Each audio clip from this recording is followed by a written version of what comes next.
En Radio Lateral y vamos a conversar sobre tantísimas cosas que están pasando en la Argentina y el trabajo metódico al que suele acostumbrarnos Gustavo Rosa tiene que ver con 3-4 puntos que ya están anotados, que ya están definidos, que conversamos cada día que él sale al aire. Lo conversamos con un poquitito de antelación, con un día de anticipación. Ya estamos en contacto, ya sabemos de qué, o él ya me transmite los temas que prepara para conversar. Bueno, muy bien, ¿será que anda por allí? Ya está.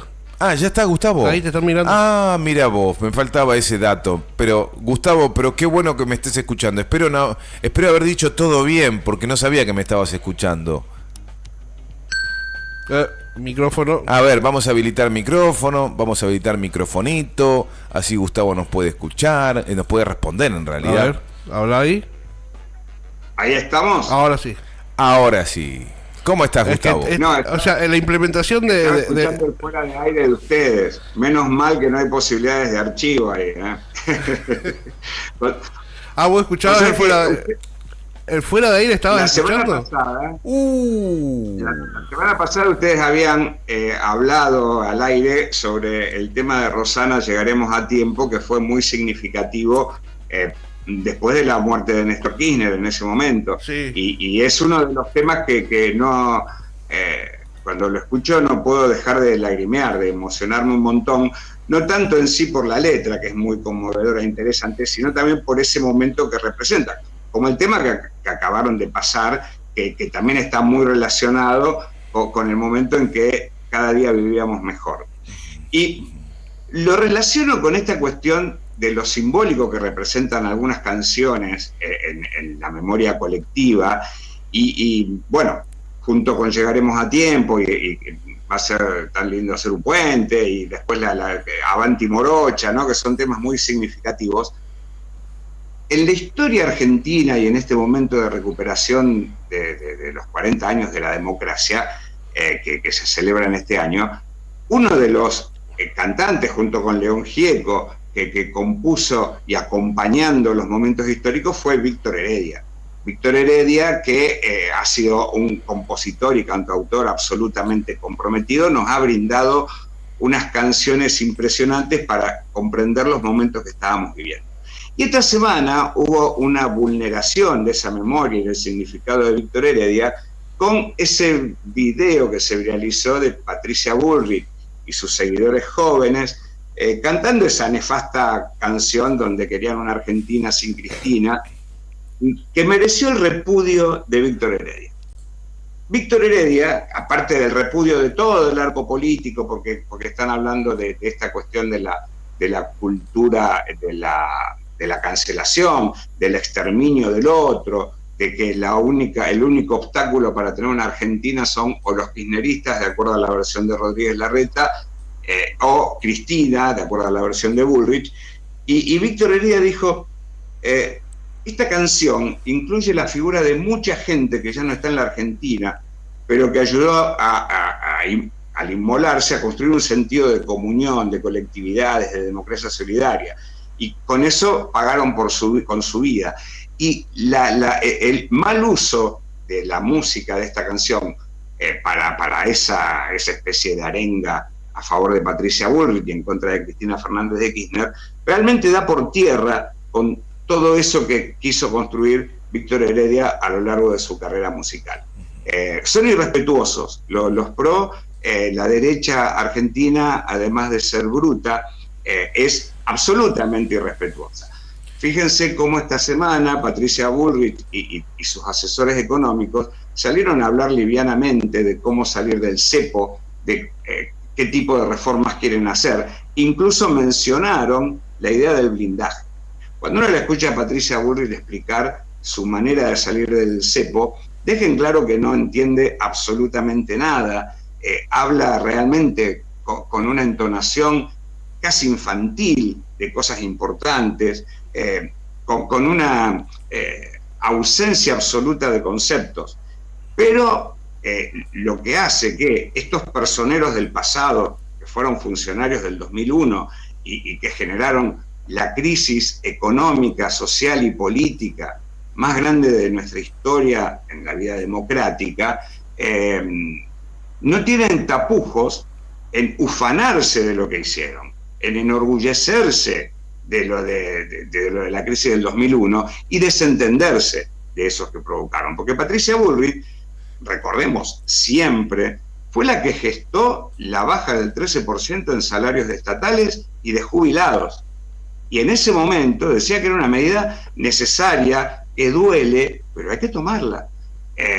Así que bueno, no olvidemos, y evidentemente se ve que no alcanza. Me acuerdo con lo que uno puede tratar de esclarecer sobre estos personajes, sí. Y lo que proponen va a ser perjudicial para la gran mayoría, con esta idea que ellos tienen de que el problema es el cepo, sí, que no es más que el control de las divisas. Sí, me estaba acordando, Gustavo, de Mirta Legrand, en aquel entonces, cuando era ministra de Trabajo, era de la Rúa,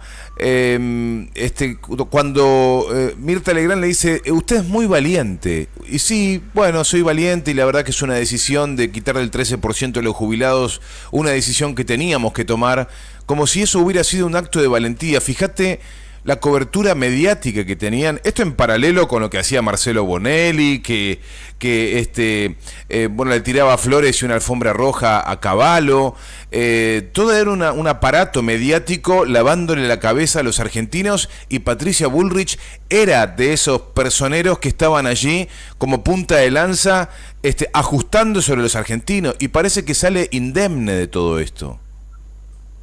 Sí, y aparte ahora vuelve con los spots de campaña a hablar del coraje para cambiar la Argentina. ¿Qué coraje puede tener alguien que no se ve vulnerado por sus propias medidas? Es fácil bajar los sueldos, precarizar, incluso hablaba de las indemnizaciones, que va a haber un cambio del régimen laboral para que las indemnizaciones se paguen con un máximo de 6 años de antigüedad. Es decir, que si vos trabajás 20 años en una empresa, te despiden, que la indemnización no sea mayor a un reconocimiento de 6 salarios sobre los 20 años. Fíjense la bestialidad que está diciendo. Anular absolutamente los derechos y la estabilidad y abaratar el costo de despedir. Claro, pero Gustavo, vos si te pones del lado de los que aplauden estas medidas, es todo el empresariado que está, pero se emociona, se excita cuando escucha a Patricia Bullrich decir esto, porque le sale baratísimo el trabajador. Exactamente, porque lo que quieren es abaratar el costo laboral, que ya de por sí está muy bajo.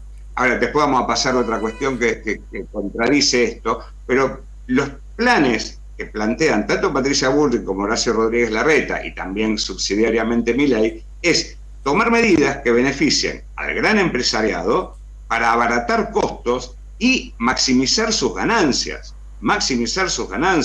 Ellos disfrazan esta propuesta con modernizar, tenemos que hacer relaciones laborales del siglo XXI, y esas modernizaciones significan más que nada la precarización hasta el punto de casi la esclavitud del preperonismo, donde no haya derecho a indemnizaciones, a aguinaldo, a vacaciones pagas y quizá hasta de jubilación. Por eso, que el empresariado en su conjunto, o por lo menos una parte del empresariado grande, apoye estas medidas, está bien, porque significa ganancia para los empresarios. Lo que es llamativo es que lo acompañen trabajadores que van a ser víctimas de esas medidas. Porque no es que le va a pasar al otro, le puede pasar a uno mismo, que lo despidan y que después de 20 años de trabajo la indemnización sean chaucha y palito, y que no haya posibilidad de protestar a la justicia, porque por un lado la justicia está copada por los pros, pero por el otro lado ellos mismos están hablando de anular la posibilidad de los juicios laborales.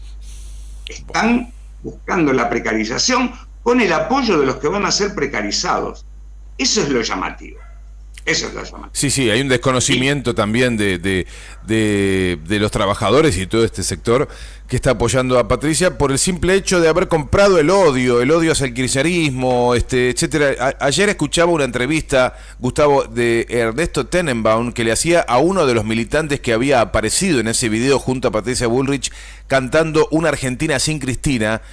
y no hubo forma. Fíjate que Ernesto Tenenbaum es bastante incisivo en sus preguntas. No te va a si te agarra, no te va a dejar tener una entrevista tranquila, te va a reventar a preguntas. Eso fue lo que hizo Ernesto Tenenbaum con un joven de 21 años que estaba junto a Patricia Bullrich, y no hubo forma de que se disculpe ni de que entienda que ese cántico de odio, de exterminio, de desaparecer el otro, tenga un asidero en un momento de reconocimiento o de reflexión. No hubo manera. Están enfrascados en una grieta que finalmente terminan generando estos sectores. Sí, en principio hay que decir que este odio, este desprecio, la serie de prejuicios que rodean al kirchnerismo y a Cristina están alimentados por los grandes medios de comunicación desde prácticamente antes del 2008, pero reforzado en 2008. Y que es un sector de la población que ha sido convencido, sin pruebas, de que la culpa de todo la tiene el kirchnerismo y sobre todo Cristina. De que Cristina es el gran mal, de que el kirchnerismo es una desgracia, es una plaga, como dice Eduardo Feynman en su libro. Hay un montón de elementos que hacen que ese odio haya sido alimentado y que se convierta, como todo sentimiento extremo, en irracional, porque no hay argumento que lo pueda revertir. Si dicen que Cristina es antiempresaria, lo creen por más que los hechos demuestren todo lo contrario. En los años del kirchnerismo, incluso en estos años del albertismo, las empresas han ganado como nunca. Y fíjate que hay una especie de reacción ante cualquier tipo de modificación del status quo, y esto es una cuestión casi anecdótica, que es con el traslado de la estatua del general Roca de la plaza cívica de Bariloche. No se la va a eliminar, no se la va a destruir, sino que simplemente se la va a desplazar para que esté en otro lugar menos central de la plaza, porque está constantemente vandalizada, reivindicando al que realizó uno de los genocidios hacia los pueblos originarios, porque Rosas también lo hizo, y Roca es uno de los que hizo el genocidio quizá más histórico y más reivindicado. Uh-huh. Y la reacción de los opositores, de los pro, hablando de zurdos a una fuerza política de Río Negro que es prácticamente cambiemita, o que está entre medio entre lo que es el masismo y el macrismo, y sin embargo le dijeron de todo, por una decisión del Consejo Deliberante, es decir, de los representantes de los ciudadanos de Bariloche, porque están cansados de limpiarla, de repararla. Entonces la van a llevar a un lugar un poco más a resguardo de la reacción. Así que bueno, y esto provocó como la pelea histórica, la gran campaña, porque se agarran de cualquier cosa, porque lo que ofrecen es deleznable, es peligrosísimo.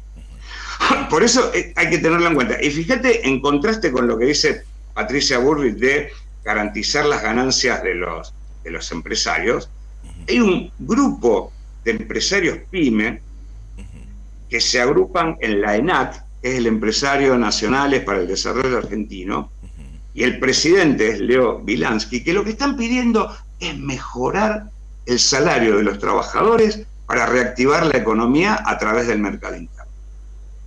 Eso es algo insólito, que un grupo de empresarios pymes esté pidiendo un aumento de por lo menos 120.000 pesos, están diciendo, para mejorar el consumo, en contra de lo que plantea Patricia Bullrich y Horacio Rodríguez Larreta, que hay que mejorarle las ganancias vía rebaja impositiva y rebaja salarial a los empresarios que están ganando como nunca.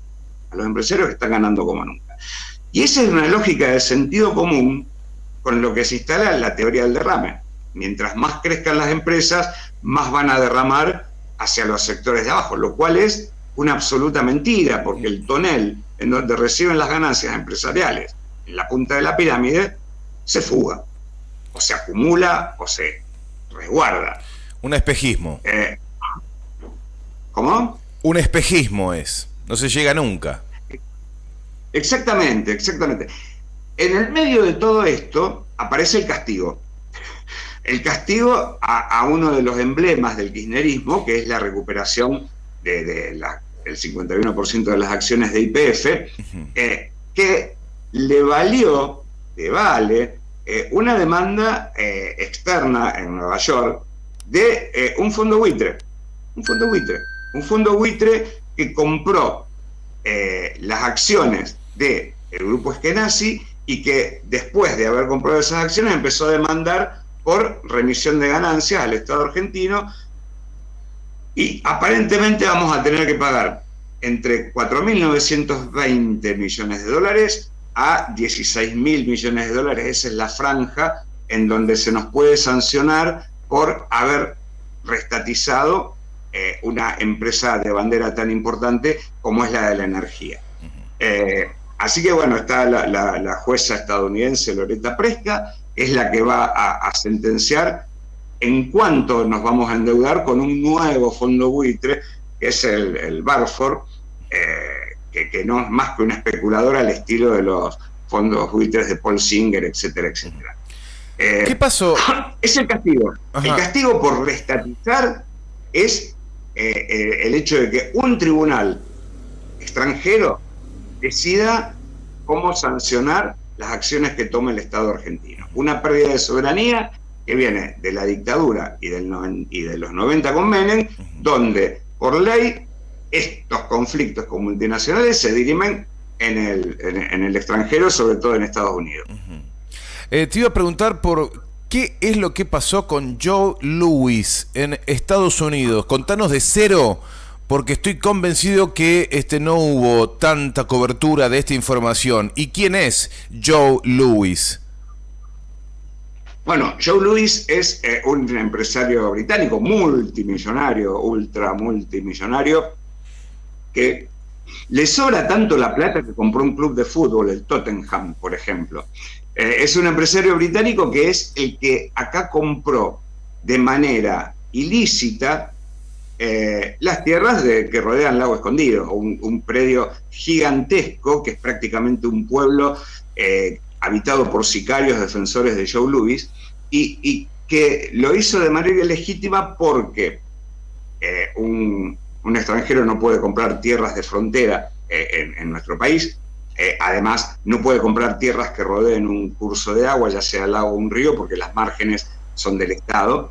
Y a pesar de todo, creó una empresa fantasma, trucha, y compró como si fuera un argentino esas tierras, que tuvo un juicio larguísimo, y uno de los jueces que cerró la causa por la compra fue uno de los que estaba en Lago Escondido en aquel episodio de octubre del año pasado.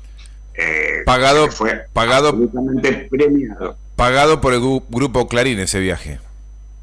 Exactamente, y del que todavía no pasó nada, con audios escandalosos que no estaban recibiendo dádivas, sino que hacían un viaje de placer a la finca de Joe Louis. Bueno, ¿qué pasó ahora? Pero claro, Gustavo, la Argentina tiene una red que no atrapa ese tipo de moscas como las de Joe Louis, pero la red que hay en Estados Unidos sí atrapó a la mosca Louis.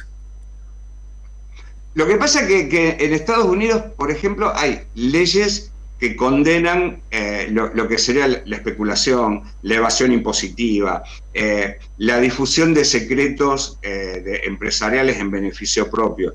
Y lo que hizo o el tribunal o la justicia norteamericana acusa a Joe Louis de haber difundido entre amigos, amantes, y un amigo con el que jugaba al póker, que parece que es Mauricio Macri, difundió que uno de los laboratorios de donde él era accionista iba a presentar un estudio sobre el cáncer que iba a modificar totalmente los tratamientos. Él difunde esa información a algunos de sus empleados y a algunos de sus amigos para que compren las acciones, que cuando se revelara esa noticia iba a hacer que las acciones subieran. Y además, Joe Louis, de acuerdo a la reglamentación estadounidense, los accionistas no pueden tener más del 25% del paquete accionario de una empresa, y Joe Louis hizo una empresa fantasma para comprar un 10 o un 12% más. Esto es de lo que se lo acusa a Joe Louis, que tuvo que pagar unos $300 millones para no quedar detenido. Entonces, bueno, hay que ver qué pasa con esto, que para la justicia estadounidense es gravísimo. Es gravísimo. Eludir las leyes de lo que son los accionistas es muy grave.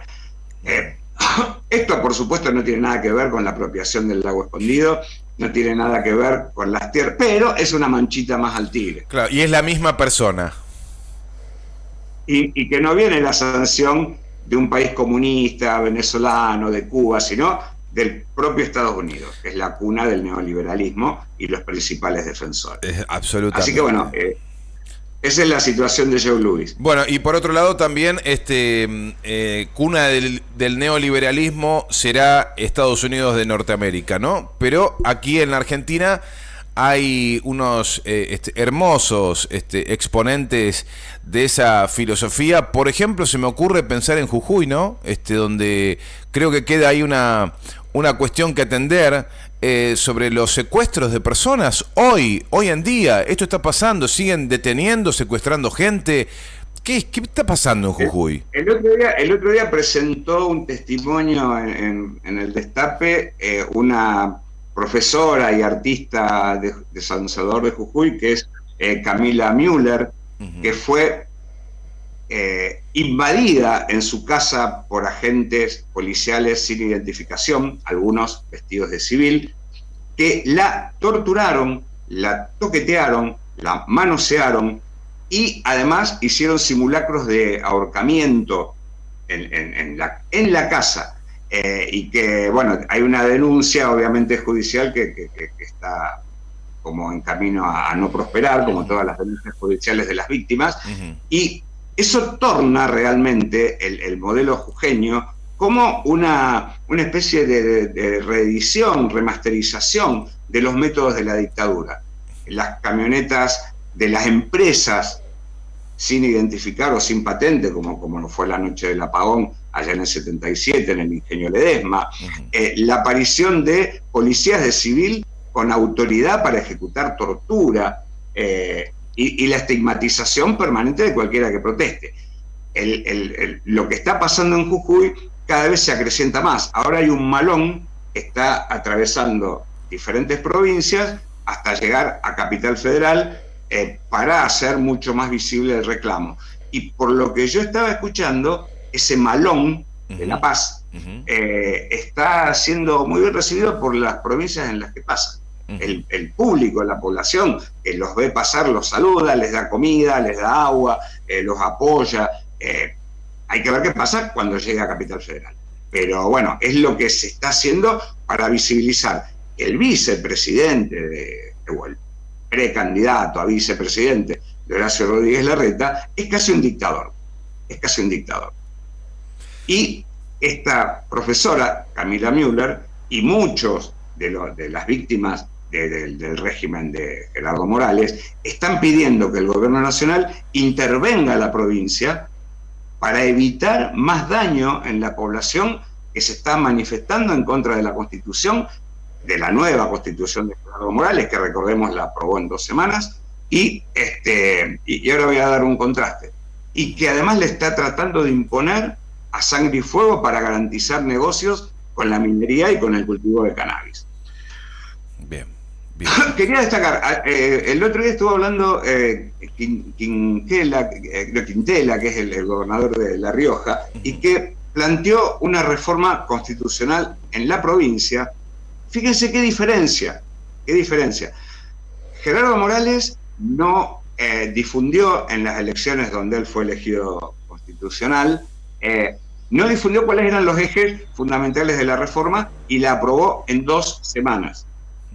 Después dijo que iba a sacar algunos artículos, pero que al final no los sacó, fue toda una mentira. Quintela está planteando una reforma constitucional de La Rioja que, de acuerdo a a lo correspondiente que tiene que ser de informar a la población sobre los contenidos, el debate, va a tardar 1 año y medio, por lo menos. Y en Jujuy la hicieron en 2 semanas y Horacio Rodríguez Larreta quiere que eso sea el modelo para todo el país. Por más que ahora se suavice y diga no queremos volver al blindaje, todo ese tipo de versos absolutos. Así que bueno, de cara a las elecciones, esta campaña se está recrudeciendo, salen a la luz muchas inconsistencias de los candidatos de Juntos por el Cambio, pero que no son advertidos ni sancionados por el votante. Evidentemente hay un núcleo duro de votantes que por más que le digan mañana vamos a prohibir la ley de gravedad y la gratuidad del oxígeno, y capaz que lo aplauden y los votan. Gustavo, nos quedan... Ese absurdo hemos llegado. Claro, nos quedan cuatro segmentos, 4 capítulos antes de llegar a las PASO. Tendremos 2 martes y 2 viernes más junto a vos antes de llegar a las PASO. La última intervención que tendremos juntos antes de las PASO será el viernes 11, a 48 horas de esta primera definición. Es como lo estaba enunciando Sergio Massa, decía, bueno, este es el primer tiempo, es las PASO, habrá segundo tiempo y puede haber alargue, que es el balotaje. ¿Cómo estás viendo la gran parábola que está haciendo en el análisis crítico el campo nacional y popular sobre estas 2 opciones de Sergio Massa, Juan Grabois?